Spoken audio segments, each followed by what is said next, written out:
Hello everyone! In this video I'm going to tell you about your assignment for next week. Your challenge for next week is to paint a small natural object in watercolor.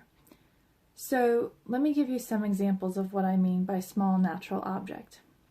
It could be a flower, a hydrangea, a rose, peony, daisy, sunflower, poppy, or iris. Of course it could be any other flower than that. Those are just some examples. If you choose a really simple flower, like a poppy that only has maybe like 4 or 5 red petals on it, try to do a bouquet of poppies, try to do a little bit extra on it, try to add stems and leaves, because I neither want you to go too simple nor too complicated. Don't pick a plant like this. This is very complicated. There's a ton of leaves. You might get overwhelmed. But at the same time, don't pick a plant that's so simple that's not going to leave you with any challenge, because I need to see that you understand how to work with watercolors, so there has to be a little bit of a challenge for you to overcome. Another thing is, if you're not into flowers, do a succulent. Nice little one. Do a cactus. You could do an interesting rock. I love to collect crystals, so I have weird rocks like this sitting all over my place. But just go outside. Even if you find a rock that kind of has some gnarly moss or lichen on it, that can work too. A dried leaf. There's still a lot of fall leaves out on the ground in the woods. A seashell. If you go to the beach every year and you collect any cool seashells, that might be fun to paint. And also you could just look in your kitchen. Bananas. Green peppers, things like that are also great small natural objects to paint. So stay away from anything that's too complicated or too simple. Now if you don't have your own little still life to paint from, then you can always go online and find a reference photo there. I suggest using a free stock image. Pexels.com and Pixabay.com both have tons of free stock images. So I will include that in the link with this assignment, and you can find some reference photos there. If you find a photo and it's not perfectly what you want, you can gather a few photos together and pick and choose a little bit of each and kind of make a composite image. What I mean by that is, if you have like a rose, and it's a beautiful rose and you want to use it, but it doesn't show any stem or leaves, use 2 different photos to inform the petals of the rose and the stem and the leaves of the rose. So in this video, the rest of the video, I'm going to show you some tips and tricks. If you're going to paint a plant, I'll show you the tips and tricks for the leaves, for the stems, that kind of thing. And then I'm going to show you kind of a sped up version of my little succulent that I did. It's just very fast, but I just, whipped it out, and I think sometimes it helps to see how others approach a simple still life. Alright guys, I hope you're all doing well. I hope you're staying healthy and strong. Just watch the rest of the video and check the notes for when this is due. Have a great day. Bye-bye. So first I'm going to show you how to create leaves with the wet on wet technique. The first thing you're going to do is dip your brush in the water and paint the leaf solely with water. So you probably can't see what I'm doing, but I am painting a leaf shape with the water on the paper. The next thing you want to do is go into your colors and just dip them onto that water and let them spread.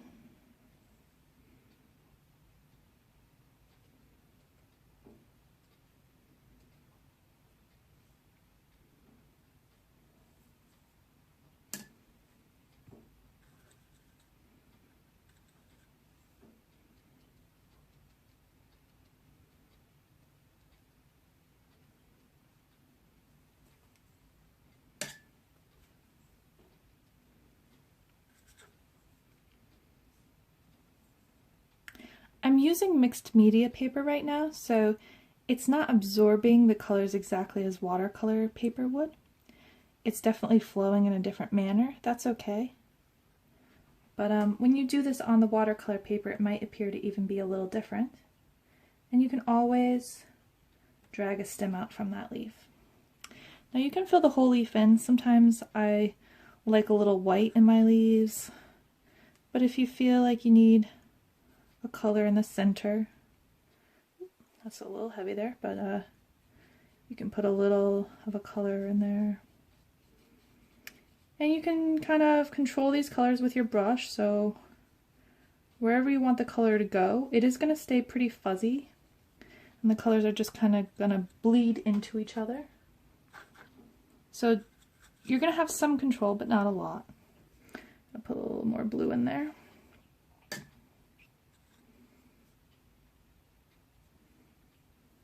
Okay, I like that.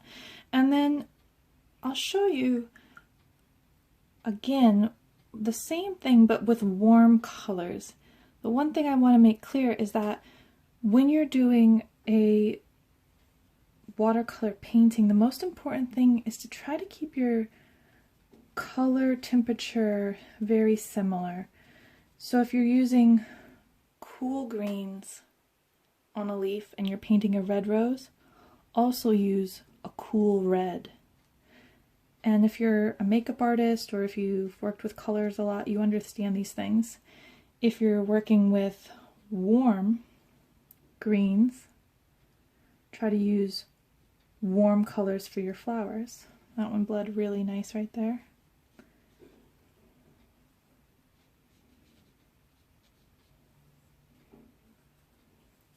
I'll show you what happens if you keep switching back between cools and warms with your temperature. It can sometimes be confusing for the whole overall tone of the palette. So we'll just let that sit, and you'll see that they dry really quite differently than at first perceived. So I'll let those dry.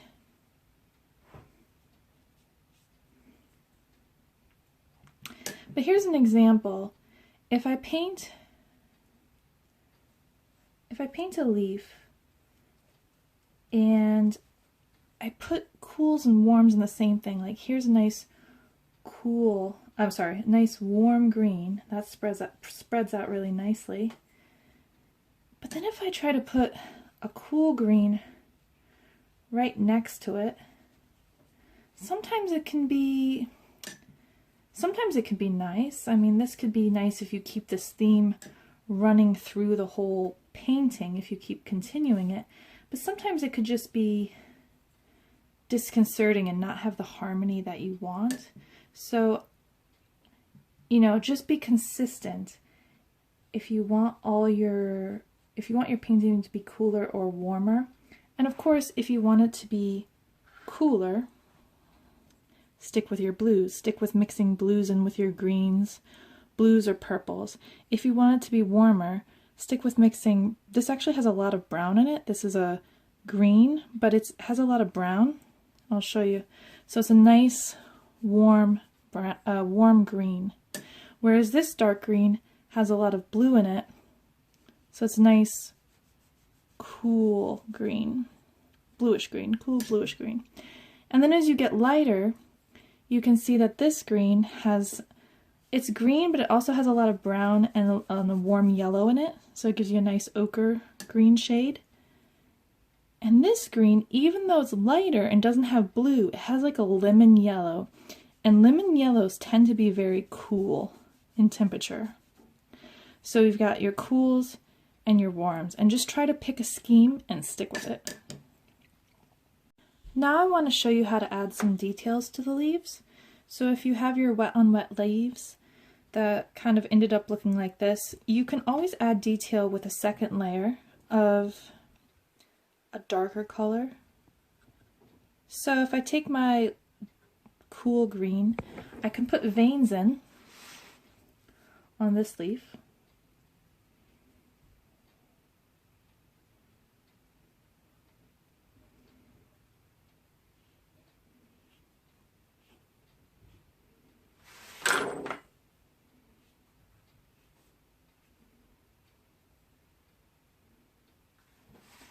And you can also do the same thing for the warm leaf. I'm just using the warm green.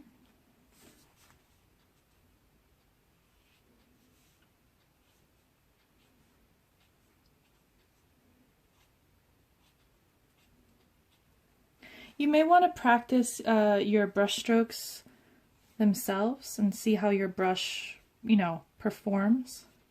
See the different kind of like calligraphic marks you can get from it before you go into the leaves. So if you have a spare piece of paper, computer paper, just play with that kind of doing a stem and then dragging out from that stem. And just remember that nature is often curvy. So most things aren't, just straight, straight, straight, straight. I mean, there's things in nature that are straight, but I prefer to kind of do these curves because it just seems more organic. Also, if you have a dark leaf like this, I'm not sure if you can see it, but you can get a bit of a reverse leaf by digging into the paint instead of painting more on top. So this leaf is just about, it's not dry yet, it's still a little wet, and you could take the pointy end of your paintbrush and just go in there and kind of, maybe this leaf is a little too wet. It's got to be close to being dry, but you can, with the pointy end of your paintbrush, control the paint, and the wet paint that's there will just kind of either, like, it was a little wet for me, so it's actually puddling up, but if it's drier, you can see if it's where it's dry, I'm actually scraping where it's almost dry. It's kind of, the consistency is kind of like a gel, like it's almost dry but not quite. When it's like that way, I can get white in there by scratching away with my paintbrush end. So scratch, scratch, scratch, scratch. And you can see that where it wasn't dry and I scratched away, it just kind of filled in and made it darker. Actually, I think that kind of looks quite nice. So if you paint the leaf kind of halfway into letting it dry, like maybe give it 30 seconds, a minute, and then you could just go back in and scratch some of that out. And mainly you just want to do that if you're dealing with a darker leaf. If you're dealing with a lighter leaf, you can always just go back in and add veins. If you're doing a plant, there's some other ways of approaching leaves and stems and petals. So I want to show you some leaf ideas. One way to approach it is to think about the pressure of your brush. Is it thick or is it thin? Are you putting a lot of pressure on, like this, and it's a thick line? Or are you putting a little pressure and it's a thin line? So think about that, because with that knowledge you can make a lot of different leaf shapes. For example, you could start off thin and then press, oh, not enough paint there. Start off thin and then press and get thick. I'm going to hit a darker color so you can see that better. But you could basically start off like real thin and then thick. And this can be kind of a technique that you use if you're painting, kind of a lily with a lot of those long stringy leaves at the bottom. You can also think about this if you have a flower or plant with kind of multiple leaves off of one stem. For example, if you have a really thin stem, just use a light pressure. And then if you need to put little tiny leaves on it, you can play with the thickness, the angle. There's a lot you can do here, and just keep turning it.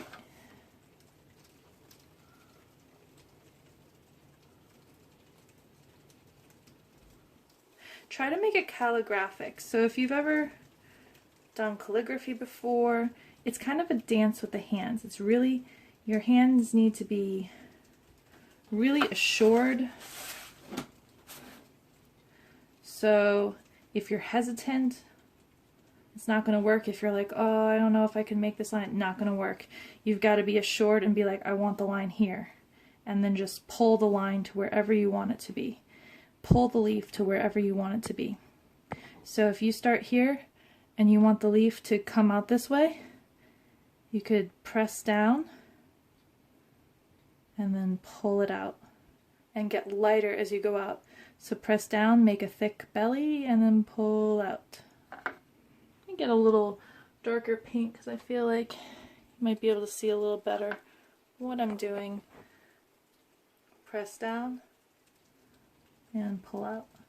And so having that kind of stem where you press down, pull out, you can make lots of different kind of marks. You could also start thin and get thick. There's a whole, a whole bunch of leaves that you can make, a whole bunch of organic shapes that you can make just by dragging your brush along and varying the thickness or thinness. If you just need to make a leaf, simple, start with that, fill in the belly, and drag it all the way out. So you don't have to do the wet on wet technique for leaves. Leaves can just be as simple as just basically drawing your brush to both sides and then filling in the center. It can be that simple. And when you make leaves, you want to kind of have them come back to a similar vein, similar stem. So nature often does a triad, if you'll notice. Clusters of triads. Nature is very geometric a lot of the time, so usually there's like a mathematical or fractal underlying composition to a lot of these plants. So try to, I got a little messy there. Actually try to get it to go. I'll do that again. But try to get your leaves to kind of meet in the same stem, they're all going back towards the same stem. Sometimes leaves are not so curvy, sometimes they're more spiky, and just remember that you can always make a leaf by building up brush strokes. So if you have a really spiky leaf, sometimes what you can do is instead of trying to just be like, oh, here is a spiky leaf, instead of doing that and then trying to fill it in, it's much simpler if you make everything a brush stroke. So a good example of a spiky leaf is to just kind of keep drawing these lines together, and then from there continue further, draw that down. So I'll show you again. You could do one line in the center, one line to the side, other line to the side. Okay, you can make that fatter lines, but it's just a triad. 1, 2, 3, 1, 2, 3.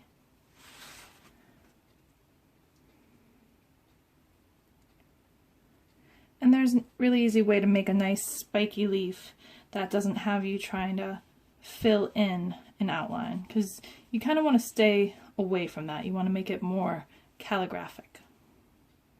So in case you're not just painting a simple flower with simple calligraphic leaves, I'm going to show you a time-lapse video of how I create a watercolor painting using this cute little succulent as my reference. The first thing you want to do though is mix up your colors. Make sure you have a color palette that's the same temperature like I said before, so I went with a cool temperature range, cool blue-greens, cool reds, cool purples, a little bit of ochre, a warm ochre in the bottom one. Make sure you have that all mixed up. I have a lot of each color. That way I can, once I start painting, I don't have to stop. And I'm going to paint this, and you can just watch the time lapse and see how I build up the layers and see how really quick and easy it can be to paint a little plant like that.